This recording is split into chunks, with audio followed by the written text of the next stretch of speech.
Hey, this video is all about something I talk about in the end. I literally don't care if you watch the rest of this video. I just need you to watch the end, skip to this time point or some shit. I don't know. We good? Hi. Today, I'm going to be talking about Lovecraftian horrors. Or as I'm going to call them for the rest of this video, Eldritch horrors.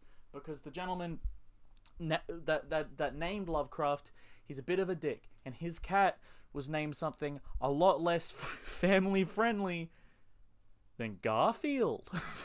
Quickly, this is a video about regular ass things that are on planet Earth, that have existed on planet Earth or still currently exist on planet Earth, that you could easily turn into an Eldritch abomination horror in your D&D game or a movie you're writing or a book. I fucking love books. But I've been thinking, and I love Eldritch horror. It's great. I love the unknown. So I thought, fuck it. I'll come up with 3 things that are like common to us, but you could easily turn into something for D&D. Let's do this, baby. First, we're going to talk about the one I'm least passionate about because it's been done to death, but I still think it's pretty fucking cool. But it's the sun and planets and the moons and just giant celestial bodies. By giant, I mean just bigger than you. Fucking Pluto is an Eldritch horror because you could walk on it. And that's fucking horrifying. See, the biggest animal on Earth's a whale, and you can walk on that. We'll get to that later. But like the biggest land animal is an elephant, and you can take about 3 steps before you fall off. Now think about the planet Earth. Elephant is a fucking blip. Is a blip. Less than a blip. If you told me there was an elephant on a planet that was just desert, I wouldn't fucking believe you because it would be literally harder than finding a needle in a haystack. So what makes a planet an Eldritch horror? What makes them so goddamn horrific? Well, it's quite simple. If they were alive, there is nothing you can do to prevent them. Nothing. Think about how many times we've nuked Earth. You know, for tests, to blow up Japan. How many times have we nuked this sucker and it's the same? You know, technically, the nukes do usually knock the Earth a little off kilter, you know? Bumps it around a bit, so in a few million years it might have a tilt. A fucking planet bonking into you, yeah, you're gonna have a little more than a tilt to you. In D&D, you can easily use it as an unkillable threat, a boss that you can't win simply by swinging at it, and it can be as simple as, ooh, the moon has never shown its other side, and your group of adventurers are to explore the other side because it's thought to be magical. So you magically fly up to the moon, and once you get on the moon, you're like, boys, let's go to the other side. And you take about fucking a full year, because moons are pretty big, a full year or some shit, to walk to the other side of the moon. But as you're cresting the top, you know, as you're reaching the northern pole of your D&D planet's moon, you see a pair of lips and some eyes or a tendril or something indicating it's alive, and you realize your planet just hasn't been spotted by it yet. And this moon that has been hunting and eating everything in its wake, planets, moons, Plutos, has just been sitting there, not realizing it's been in our gravitational pull, and all it has to do is turn around and your planet is doomed. But like I said, very cliche. Very, very cliche. It's been done to death. Second thing that could be Eldritch horror because it's so unknown, the Dark Ages. This might sound weird. How the fuck can a point in time be an Eldritch horror? Now, in real life, from what I know, the Dark Ages are a point in time where we kind of stopped writing shit down or caring about maths and science, so it just kind of was stagnant for a very long time. It was like, it'd be like if right now we decided we would just stop making new things and stop documenting shit.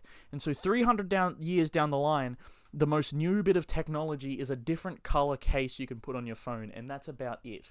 You know, That's the real Dark Ages. But think about this. If a period in time is completely undocumented, and the only way you can work out what happened during that time is through archaeological digs and proper historians doing a historian work, what if, in your D&D world, there's just a point in time that everyone kind of doesn't remember what happens, but there's a group of elves that were alive during that time.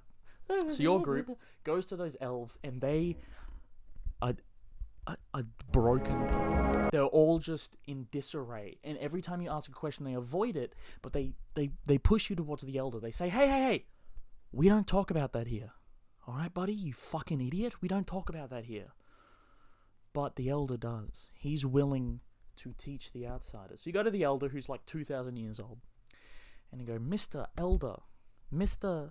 Ancient Elf Man, what in the goddamn happened those 500 years ago? And he just says, they came. They just arrived and we couldn't do anything. They stripped power from us.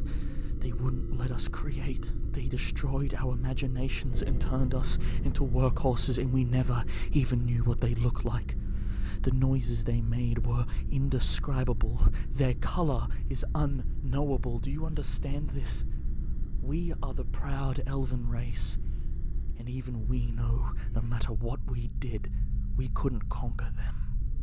And then the players are like, Jesus. So, like, even the real history is kind of bonkers. The elder's like, yes, that's kind of what I'm getting at. And then you just hint that whatever was there is coming back. Just the idea that something's powerful enough, like a single entity or a group of entities is powerful enough to stop human history is fucking cool, in my opinion. The real Dark Ages just came from a place of zealot beliefs and over-the-top religion. D&D Dark Times can easily come from something much more alien. Finally, and this is the one I kind of wanted to make the video about, so I'm actually probably going to put like some dumb stamp. Actually, this will be at the start. But this final bit that I needed you to watch is whales. Whales. Now, let me get right into the biscuits.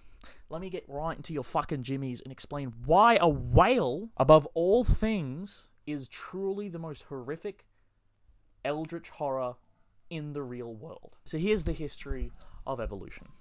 We started as bacteria or something similar, not really bacteria, something, life popped up.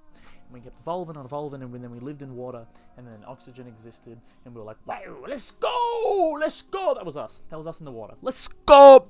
And then we got on land eventually, and then we evolved on land, and we were like, whoa, this is great. And then there was some that turned into like reptilians, some that turned into like mammal-ish creatures, not mammals, but the beginning of mammals. And then all those beginning of mammals died. They fucking got obliterated, but then the reptiles lived on. But there was a little tiny group of mammals that survived, this little tiny group. And that little tiny group eventually became, I think it was a shrew. Was it a shrew? I don't know. This is what I was taught in my, biology class or some shit. There was one mammal creature, and it was like this shrew. Or there was like a group of shrews, right? But they were shrewish creatures, and we're all ancestors of these shrews. Now, think about a shrew. Think about how it looks. It has a nose, it has eyes, it has a mouth. And you can imagine that a shrew could turn into a dog. Eyes, nose, mouth. You could even imagine it turning into a cat with a little less of a snoot. Now, it starts getting a bit weird when you talk about primates, but still, eyes, nose, mouth. Like, you can imagine a shrew, if a shrew was a Pokemon, it evolving to, stand upright like that. Goes from like shrewy to human. You can imagine that. Whales! Whales are mammals. Are you fucking kidding me? Other marine animals that aren't whales or dolphins, like seals or like hippopotamuses, they're like these things that still have eyes, nose, mouth. Hippopotamus's nose is a weird, big, wide thing, but it's still, you could imagine a shrew's nose poofing out. You could imagine that. Whales. They got the eyes, the nose, and the mouth. Don't get me wrong. But the nose is here. Their eyes are fucking here. And they are buckets. They are swimming buckets. What's truly horrific about this is I'm so fascinated by this that I have, read up how whales evolved. I know how they evolved, right? I get it. Why the fuck do they look like that? Why the fuck did a fucking shrew become that? And that's what's truly eldritch and unknowable about this fucking thing, about a whale. The reason it truly horrifies me, shakes me to my core, is because they are so beyond any other living creature. Dolphins and whales are so beyond any other living creature that they're closer looking to fish than to mammals, right? Do you get that? Do you fucking understand what I'm saying? So my idea for D&D is that there is a creature in your world that someone tells you is related to a human. So you're expecting a humanoid or like a weird beast man.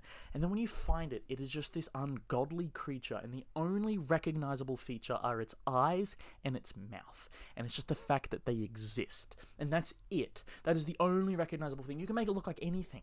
You can make it a building with an eyes and a mouth. You can make it a snake with eyes and a mouth but no limbs. But just the idea that a human could have theoretically become something like a whale is truly disgusting to me. And the fact that we are ancestors to the shrew that became a whale makes me feel sick to my stomach, and I love it. Whales are truly horrific in my opinion, because they evolved from the same creature that created dogs, cats, camels, cows, humans, fucking anything that's mammalian, you know? And then it became dolphins and whales, and it's just, how in the fucking hell did that happen? That is terrifying. That in the future, if, you know, humans keep evolving, we decide, you know what, water's a great place to be. And then a million years down the line, we look like these sick, twisted, disgusting fucking animals that are so indescribably large, and our noses are on our backs, and when we breathe our backs expand. Just, that is horrifying.